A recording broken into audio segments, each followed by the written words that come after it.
It looks like the postal union might be exempt from this. Members of Congress will be exempt from this. The staffs of member of Congress will be exempt for this. I mean, everybody's exempt from it except except you and I. You're going to have to follow the mandate. I want to bring in Mark Mix. Mark Mix, if you don't recall, is president of the National Right to Work Committee, a 2.8 million member public policy organization, also the president of the National Right to Work Legal Defense Fund. Mark Mix is on the hotline to talk about these unions that could be getting exempted from the Joe Biden edict, even though those of us who I guess aren't in those unions, we got to obey Joe Biden every step of the way. Mark Mix, welcome back into Colorado. Jimmy, good to be on with you. You need another day of this week. You're all fired up. So, I mean, we'd hate to see you go on a Friday. We need another Friday to keep you going here. That was a great rant. But you're right. I mean, here we are. We have these pharmaceutical companies that say, "Ask your physician." And while Joe Biden may have said that in the teleprompter speech, the idea of going to see your physician is overwhelmed by a mandate by the federal government that says any employer with 100 employees or more must force them to be vaccinated. I mean, these are really interesting questions. And then, to give us even more confidence, he's going to say that, while somehow the unvaccinated people are a danger, he's going to say that certain unions are exempt and members of Congress are exempt and their staffs are exempt. I mean, the logic to your point, Jimmy, is just crazy. And, it shows that he's trying to pay off some of his political benefactors, i.e. the labor unions, who gave him literally tens of millions of dollars to end up in the White House. If this were really about public health, and they say it is, if it were really about public health, the postal workers would be no different than the FedEx driver or the UPS driver. But the UPS FedEx guys are going to have to go give the ouchie by Fauci. But if you just happen to work for the Postal Service, Joe Biden says you're in the all clear. Evidently, the virus is not going to get you the same way it's going to get those other guys. I guess joining the union is its own kind of vaccination, its own kind of inoculation. Well, we know that sometimes COVID doesn't spread in large gatherings. That as long as they have a campfire, it doesn't spread. And then if you're at a French restaurant in Napa Valley, it doesn't spread there. If you're on an Amtrak train here between New York and Washington D.C., our gubernatorial candidate Terry McAuliffe, he when asked about why he wasn't wearing a mask when it was required, he said, "I have no excuse. I'm just." So, yeah, it doesn't happen there, but it does happen to everyone else, apparently. And, it's interesting, Jimmy, with the unions. I mean, there are a lot of unions that are dealing with kind of unrest inside the rank and file. You've got the American Federation of Government Employees here in Washington that said they are very upset about the mandate, but they have a little predicate there. They say they want to negotiate it, so they want to get something for it if they're going to throw all of their members over to the mandate requirement. And, the police firefighter unions in Oregon are suing the governor over the mandate there.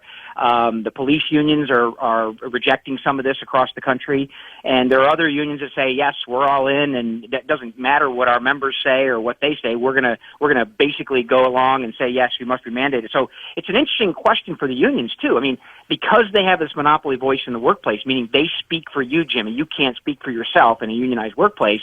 Somehow they can impose this mandate, or they can basically, move the mandate as part of the requirement as a condition of employment, just like they can saying you must pay union dues in order to work in a unionized environment. That's a mandate too.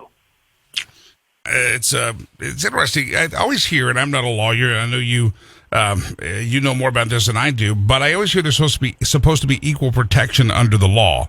And what the Biden administration seems to be doing is saying, hey, if you're a member of a union, you get treated this way. If you're not a member of a union, you get treated this way.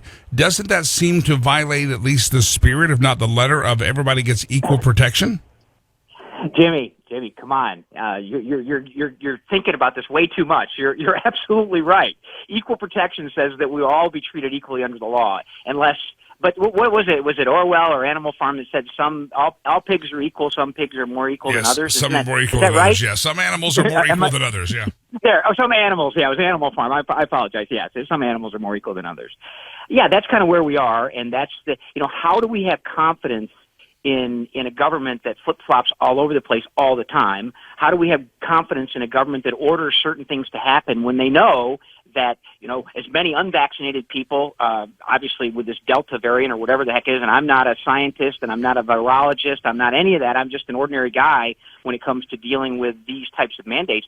Look, if you're vaccinated, you're supposed to be protected, isn't that right? Yeah, that's the theory. And, just because, and again, you heard me say earlier, I don't care if somebody gets a vaccine or not. It's none of their business if I have it, none of my business if they have it. I just believe in everybody do what is best for you, consult your doctor, and make the right decision for you and your family, and go there. And I don't need to sit here and say, oh, I got it. Oh, I didn't get it. I don't think that proves any purpose. It's just private decision. Make the best decision you can. But I'm just baffled that Joe Biden and Dr. Fauci, this is the same Dr. Fauci that has been wrong every step of the way. The same Dr. Fauci said is all we need is 15 days to flatten the curve. And 18, 19, 20 months later, he says, all we need is a mandate for a vaccine and we'll stop this thing. He's pulled that same line for the last 18, 19 months over and over again. He hasn't gotten it right yet. Yeah, well, you're absolutely right. I mean, it is amazing when you think about it. And then, just to say that it's all about the science, when you think about going to the president of the American Federation of Teachers, the union boss of the AFL-CIO, who is involved in making the rules at the CDC and at the White House, then you begin to wonder if it's either science or political science. I tend to defer to the latter. Yeah. Let me ask you, if somebody finds themselves, and I know you have the National Right to Work Legal Defense Foundation that's always is focused on different things, but is there going to be some legal recourse for non-union members that are not getting the same protection? Is there going to be some lawsuits, some actions, or the organizations kind of looking at that and to say, how do we make sure that there's equal protection under the law? Yeah, Jimmy, that's a great question. We haven't seen the final rules yet from OSHA as how they're going to implement this stuff and what it's going to look like. I can guarantee you this: there will be lots of litigation. In fact, attorney generals across the country and governors across the country are saying they're going to be challenging anything that comes out of the Department of Labor, out of the the OSHA division there, that it's going to promulgate these rules allegedly. But yes, I mean, how can the union that agrees to a mandate represent an employee that's going to lose their job when they decide they don't want it for whatever reason? I mean, is the union really going to be the voice for both sides? Are they going to talk out of both sides of their mouth? Our attorneys, we've been talking about it. I'm not sure what it's going to look like until we get the actual language. But I think there's obviously equal protection questions here. And there's obviously questions about mandating things in the workplace that we're very interested in, frankly. Mark Mix, president of the National Right to Work Committee and also president of the National Right to Work Legal Defense Foundation. Mark, if someone wants to learn more about National Right to Work Committee or Legal Defense Foundation, where do they go, sir? They can find us at nrtw.org, nrtw.org. Mark Mix, pleasure, sir. Thank you for being on the program.